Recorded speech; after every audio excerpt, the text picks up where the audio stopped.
जय हरी शेतकरी मित्रांनो, उद्या 22 तारीख आणि उद्यापासून पावसाळी अधिवेशन चालू होणार आहे आणि यामध्ये महत्त्वाचे शेतकऱ्यांच्या बाबतीत जे मुद्दे असतील तर त्यामध्ये आहे कर्जमाफी, शेतकऱ्यांचा न मिळालेला पीक विमा आणि यावर्षीचं जे काही नैसर्गिक संकट आहे, आणखीही शेतकऱ्यांच्या पेरण्या झालेल्या नाहीत आणि याच कर्जमाफीसाठी सुद्धा दोन आंदोलनं झाले.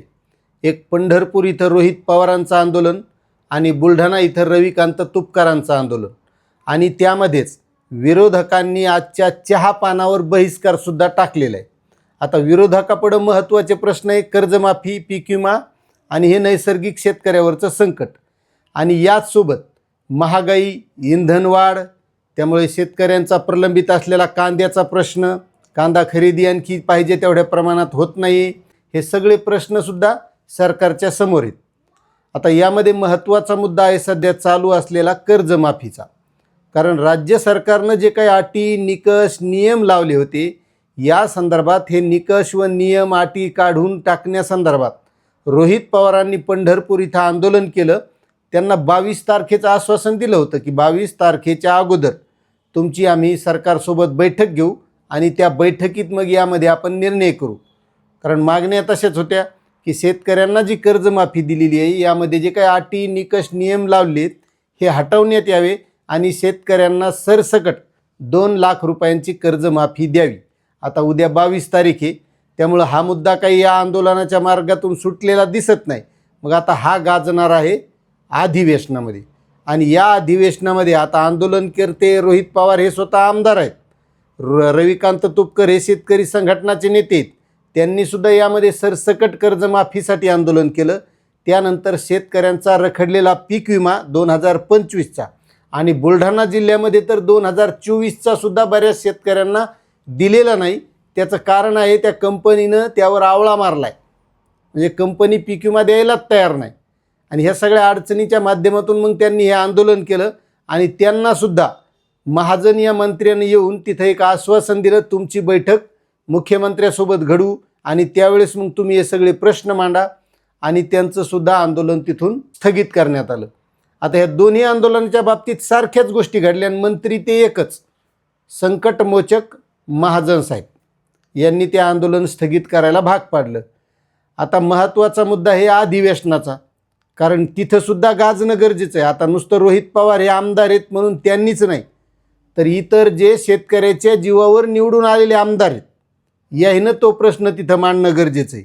आणि त्याचं महत्त्वाचं कारण आहे, एकतर शेतकऱ्यांना कर्जमाफीची गरज का आहे, कारण गेल्या वर्षी शेतकऱ्यावर अतिवृष्टीचं संकट होतं, शेतकऱ्यांचं उत्पन्न हे घटलेलं होतं, त्यामध्ये नुकसान झालं होतं आणि त्यामुळं शेतकरी हे कर्ज भरूच शकत नाही आणि खरी कर्जमाफीची गरज ही त्या शेतकऱ्यांनासुद्धा आहे.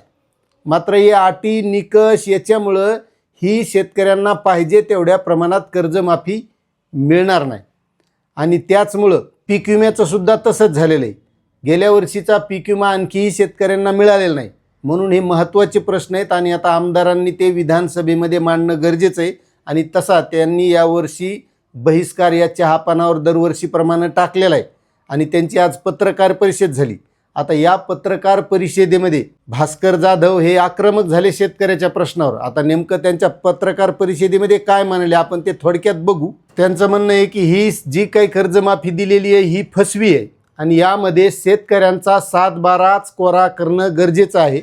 राज्यावर सध्या दुष्काळाचं संकट हे, पेरण्या लांबलेले आहेत, शेतकऱ्यासमोर अडचणी वाढत आहेत आणि सरकारने शेतकऱ्यांसाठी सुका दुष्काळ हा जाहीर करावा अशी मागणी शिवसेनेचे गटनेते भास्कर जाधव यांनी या पत्रकार परिषदेमध्ये केली. सरकारनं जाहीर केलेली कर्जमाफी तर फसवी आहेच, यामध्ये अटी, शर्ती यामध्ये शेतकऱ्यांना अडकवण्यात आलं आहे. मग त्यामुळं महायुती सरकारनं हा शेतकऱ्यांचा 7/12 कोरा करावा अशी महाविकास आघाडीतर्फे त्यांनी पत्रकार परिषदेत मागणी केली. मात्र तिथंसुद्धा आवाज उठवणं तितकंच गरजेचं आहे. त्यानंतर विधान परिषदेचे काँग्रेसचे गटनेते सतेज पाटील हे म्हणतात सरकार 56% कमिशन सरकार असल्याची टीका केली. राज्यात कंत्राटदारांनी अधिवेशन घेऊन कामाची बिले मिळवण्यासाठी मोठ्या प्रमाणात कमिशन द्यावे लागत असल्याचे सांगितले. कंत्राटदारांची तब्बल 1,00,000 कोटी रुपयाहून अधिक बिले प्रलंबित आहेत. त्याबाबतचा एक व्हिडिओसुद्धा व्हायरल झाला होता.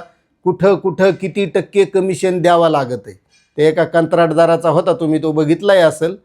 मात्र जलजीवन मिशनच्या निधीत कपात झाली, त्यानंतर अनेक विकास कामे रखडली आहेत, निधीत कपात झाली आहे.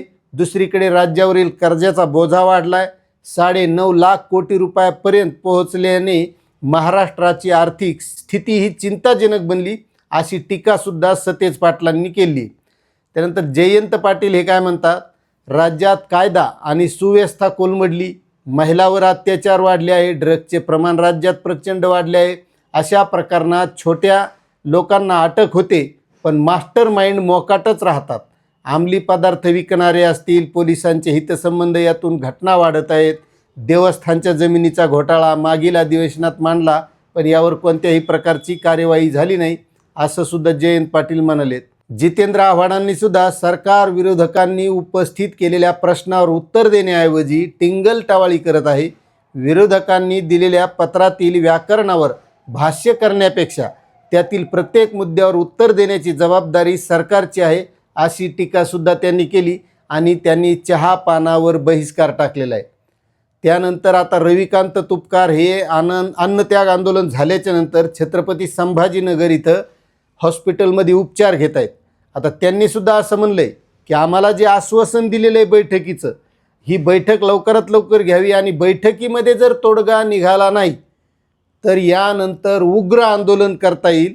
अन्नत्याग होणार नाही, शेतकरी रस्त्यावर उतरतील. आपला आसूड रुग्ण हातात घेऊन हे आंदोलन कधी नव्हे या अगोदर असं घडलेलं आंदोलन आम्ही रस्त्यावर करू, असा इशारासुद्धा त्यांनी दिला आहे. म्हणजेच आता हे उद्यापासून अधिवेशन चालू होणार आहे, तर या अधिवेशनामध्ये शेतकऱ्यांचे हे मुद्दे चांगल्यापैकी गाजणार आहेत. मात्र यामध्ये सगळ्या आमदारांनासुद्धा हे प्रश्न मांडणं गरजेचं आहे. नाहीतर आमदारांनी फक्त आता जसं तुम्ही सध्या राजकारण बघत असताल, कोण आमदार कुणकड चालले, इकडे तिकडं तिकडे इकडं, मग जर यानं सत्तेसाठीच केलं तर मग जनतेच्या हाताला काहीच लागणार नाही, जनतेच्या तोंडाला पानं पुसले जातील, अशीच परिस्थिती राहील. म्हणजे जर या अधिवेशनात नुसतं सत्ताकारणासाठीच जर अधिवेशन झालं, फोडाफोडी, इकडून फोडं त्यानं फोडं यानं फोडं, तुमच्या फोडाफोडीहून आम्हाला शेतकऱ्यांना काहीच घेणं देणं नाही. जे शेतकऱ्यांचे आजचे प्रश्न आहेत ते सोडवणं गरजेचं आहे. शेतकऱ्यांच्या कर्जमाफीचे अटी निकष काढणं गरजेचं आहे. त्यानंतर शेतकऱ्यांना पीक विमा मिळणं गरजेचं आहे. शेतकऱ्यांचे वेगवेगळे प्रकारचे महाडीबीटीचे अनुदान रखडलेले आहेत, ते सुद्धा मिळणं गरजेचं आहे. त्यामुळं या अधिवेशनामध्ये हेच मुद्दे गारणं गरजेचं आहे. आता यावर तुम्हाला काय वाटतंय तुम्ही नक्कीच कमेंट करा. चॅनलवर नवीन असाल तर सबस्क्राईब करा. धन्यवाद.